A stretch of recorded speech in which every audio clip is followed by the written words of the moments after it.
name is Dorothy. I want to know if you think that Israel and the Jewish people are still God's chosen people, or is it the Christian people that have accepted Jesus as their Savior, are they God's chosen people?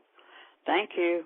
Well, Stephen, that's a very common question regarding Israel and the church and the relationship between those two. And a very important question, too. In fact, it reveals the direction we think we're going to be going as a church. It's very important to understand the future of Israel.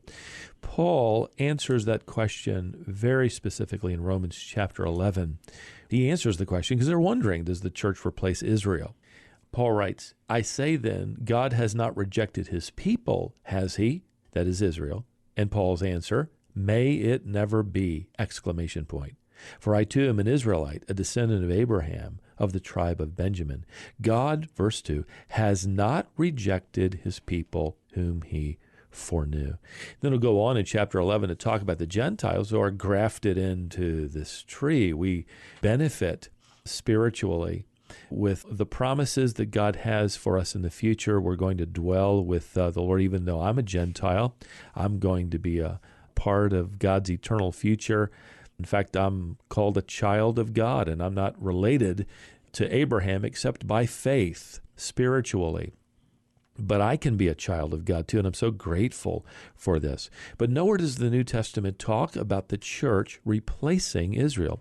In fact, the Bible is pretty clear on that. In fact, Zechariah chapter 12, verse 10 says that when Jesus comes back, we believe it's talking about Jesus, he descends following the tribulation, that the nation, Zechariah says, they will look on me, Jesus, the one they have pierced, and they will mourn and grieve bitterly.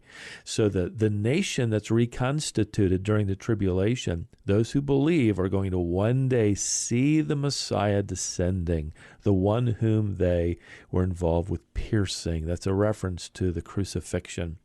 There's going to be a wonderful revival, by the way. Revelation talks about 144,000 Jewish evangelists from each tribe that are going to deliver the gospel. The tribulation's purpose primarily is to restore the nation Israel and prepare them for the return of the Messiah. So it's very important, as I said, what you believe about Israel. I can tell you, just having come back from Israel, this is a question Jewish people are wondering.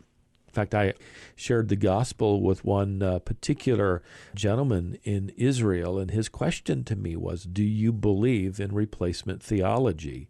I thought this was very interesting. There's a taxi driver asking me if I believe in replacement theology, and I kind of chuckled and said, well, you've had quite an education to come up with that term. I had to go to seminary and spend $200 an hour to figure out that terminology.